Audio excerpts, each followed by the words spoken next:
If you're a blended family dad who feels like an outsider in their own home, if your stepkids don't listen to you, and your wife makes all the parenting decisions without you, you feel like you're walking on eggshells every single day, this video is about to change everything for you. Hi, my name is Jesse. And about 5 years ago, I became a stepdad to, she's now 13. She was 9 at the time. And I was exactly where you are right now. I felt powerless, disrespected, like I didn't matter in my own home. My wife and I would fight constantly. I'd either come on too strong, trying to force respect through aggression, or I'd completely shut down and sometimes disappear. Nothing worked. And honestly thought, this is just how it's going to be. This is the price of loving a woman with her kids. But then I discovered something that changed everything for me. I was going to share that with you today. And what I'm going to share with you today is the 3 shifts that took me from feeling like a guest in my own home to being grounded, respected, and a father, a stepfather that actually, I'm actually called J Daddy. And here's the thing. The shifts have nothing to do with me being aggressive or being harder or even trying harder or even setting boundaries. The way most parenting experts talk about. This is different and it works specifically for blended families. So let me walk you through what these 3 shifts look like. The first shift is you have to try and stop being liked and start being the leader. Yeah, I know. You want to be liked, don't you? Now, I know what you're thinking. You're like, Jesse, I am trying to lead. They just won't follow. I'm trying to be liked. I want to be liked by them. But here's what I learned, and I found out the hard way. Most blended family dads are so afraid of being the bad guy, especially with stepkids, because they don't know where they're going to be upset. They're going to be, hey, that really was a really good thing for me. Or whether they're just, stepkids and we end up trying to seek their approval instead of providing some sort of direction. We ask for permission and we wait to be invited. We try and earn respect by being nice. And here is the brutal truth, my man. Kids don't respect niceness. They don't. They respect groundedness. Write that down. They respect groundedness. When I was trying to be liked, I'd ask my stepdaughter things like, would you like to clean your room? Or do you think you maybe should? And it would be open-ended, like I gave her a choice in that. The shift happened when I realized that I was treating her like a peer, like somebody I needed approval from. And that's a core wound. My job isn't to be her friend. My job is to be her protector, her provider, her stepdad. And yes, a father figure that represents her dad when her dad's not around. And that means I make decisions. I set the tone, I lead. Not with aggression, not with force, but with calm, grounded authority. You know that kind? This shift happened when I remember one night when my stepdaughter was pushing back on my wife. And what I found was she would ask my wife to just go around the corner and, as if they could have their own conversation, and they can. But what happened was she was asking her mother for something that she knows she couldn't have, but that she could possibly have her way with her mom if she could, isolate her mom, right? And ask her without me overhearing it. It didn't work.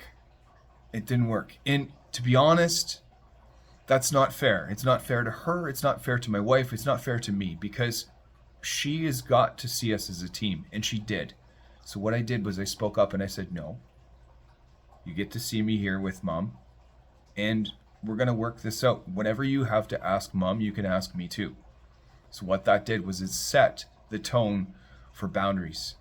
Hey, you can't isolate your mom and think that you can get your own way and think that circumventing me is going to be something that you can do. It just can't happen like that. So this is what I would say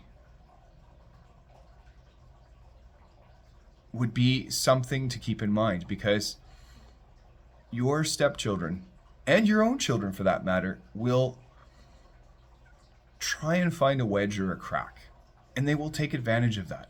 And their job is to take advantage and keep pushing the boundaries and pushing the thresholds. It's our job as parents to provide that structure for them. All right? That's what we do. That is shift number 1. Stop seeking approval as if you get to be the nice guy and let things happen. You got to set the tone, my man. You got to be the leader. That's what this is all about.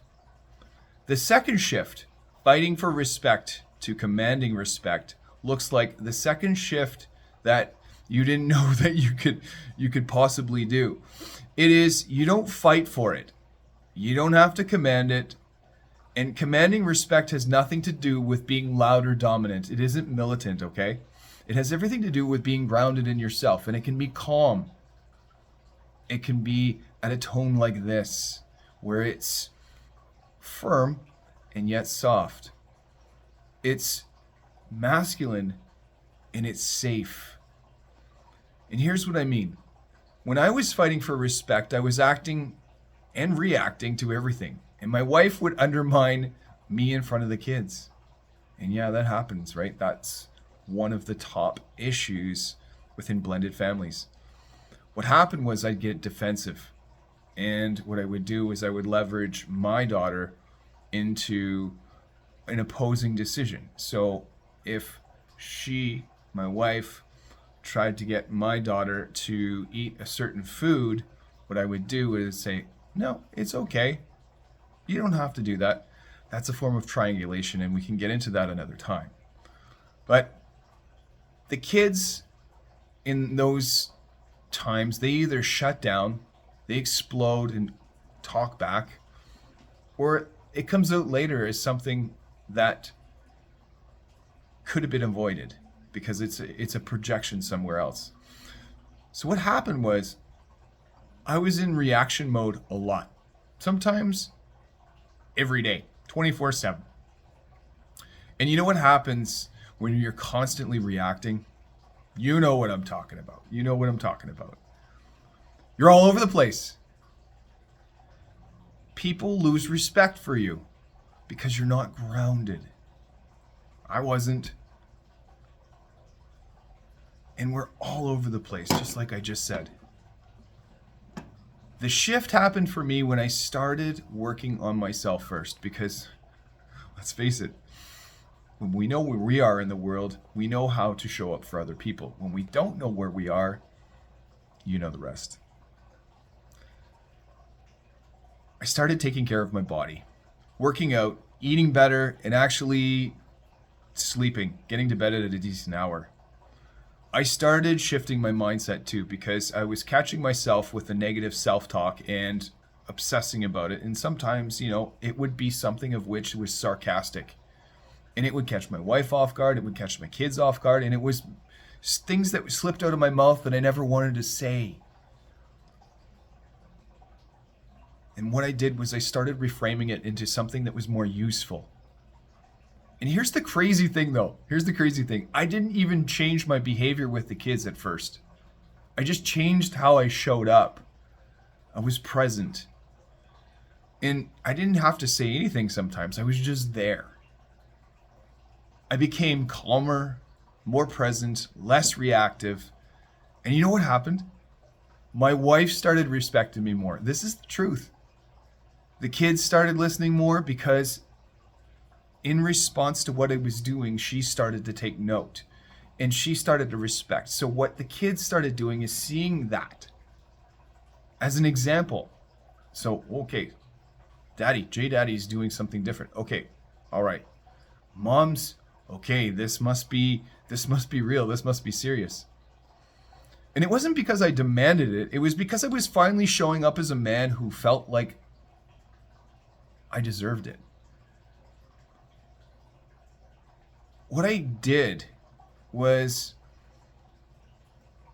I was invited into a group of friends, or into a group where there was men that were supportive and could hold the container. And what I found was what they were working on was they were working on just 5 simple minutes every morning, plus doing a number of things. They were doing exercises, they were doing some journaling. And before I bog you down with a lot, I just want to say this. I started simple. I started with 5 minutes of journaling, just a little paragraph. I started with, okay, I don't really know how to meditate, but I'm going to give it a shot. And I did 5 minutes of that. I put a little timer on it.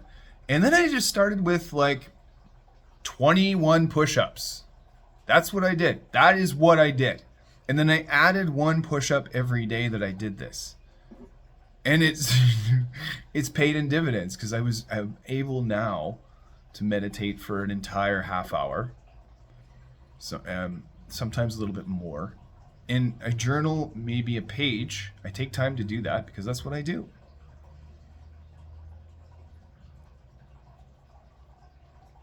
So shift number three, reacting to chaos. This is a tough one.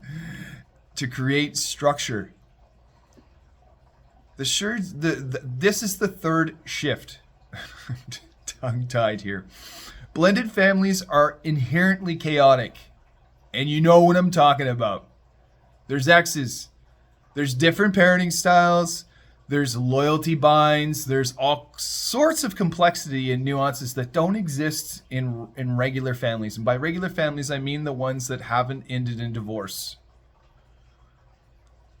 And the most blended family dads are doing is that we're trying to survive the chaos. We're putting out fires, we're managing crises, and we're reacting to whatever the latest drama is. And you know what I'm talking about. But here's what I learned. You can't lead from a reactive place. You can't, because you're not grounded. You have to create structure. And you got to, because your family's survival and your survival depends upon it. You got to set boundaries, not aggressively, but consistently. And what that does, even if there's a reactive wife or kids, they get used to the boundary that you set. And a couple things happen. They look at it as an example. Okay, this is how Daddy, this is how my husband set his boundary. Okay, I can set a boundary like that as well. So it's an example, it's a template for them. And the other thing is, even after the reaction, they've calmed down and they've realized what it is. It's a structure of safety. Okay, this is as far as I can go. They're up against the wall. Okay, this is where the boundary is. For me, this meant deciding what are the non-negotiables in our home. Not a million rules, just key things that matter. And for us, it was like bedtime routines, respectful communication, taking care of our space, helping clean up after dinner. Not perfectly. I still screwed it up sometimes, but I was consistent enough that the kids started to trust it. And you know what happened? The chaos started to decrease. Not because of external circumstances that changed, like I was able to start some sort of club. Someone, like a therapist, was talking to them as well. None of that happened. But it was because I created a container. And when people say create a container, it means that you are grounded into a place where you don't react to what is going on around you. You sit there as a pillar of strength. You don't let people push over you, but you don't let it interrupt how you feel. That structure helped everyone to relax. I also want to tell you about an example that I found very useful as well. My daughter from previous marriage, as well as my stepdaughter, what they do sometimes, and they did more often, is they interrupt conversations. And they do this as a way of, there's a couple different reasons. They do it as a way of, they know that they want us to remember that they matter. They want to make sure that they still have an edge and that they can be a favorite to whatever parent that is. And sometimes they just don't know that it's a serious conversation and they jump in anyway. Well, here's what I did with my stepdaughter and my daughter. When my wife and I would be having a serious conversation, or we would be, well into the thick of something deep, sometimes my stepdaughter and even my daughter would interrupt. So what we did politely is said, we're having a conversation. This matters. Whatever you've asked, it matters. We're going to come back to it after we've talked here. So it looked like this. Not now, honey. We're having a serious conversation. I'll come see you in about 10 minutes. And then that helped. It helped them feel validated, and it helped them feel like, okay, this isn't a big deal. So here's what I'm talking about here. These are the 3 shifts. You go from trying to feel like you're being liked to being a leader, from fighting for respect to commanding it, and from reacting in chaos to creating structure. These shifts changed everything for me.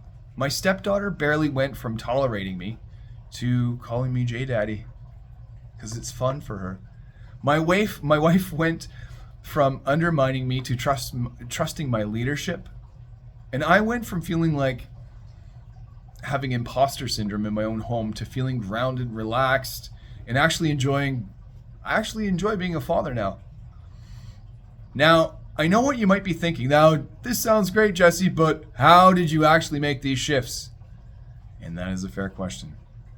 Because knowing what to do and actually doing it are 2 different things. And if you're serious about making these shifts and you're done feeling like an outsider in your own home, I want to invite you to stay connected with me. I want to invite you to stay connected with me. Over the next few weeks, I'm going to be sharing about how I made these shifts, the specific practices that I've been doing, the mindset work, which is some of the most important, and tactical things that actually work. And then I'm opening up 11 to 21 spots. Actually, it's going to be about 21 spots for a small group of men who want to go deeper on this work with me. And we'll get to all that later. But for now, I just want you to pick one of these shifts and try it for this week. Just one. Maybe it's, instead of seeking approval, you're leading. Maybe instead of taking care of other people, their health, you put your health first and you show up more grounded, your mindset included. Maybe it's setting one clear boundary and holding it. Pick one. Try it, and let's see what happens. And then stay tuned, because I got more for you. Okay. Talk soon, my man. Take care.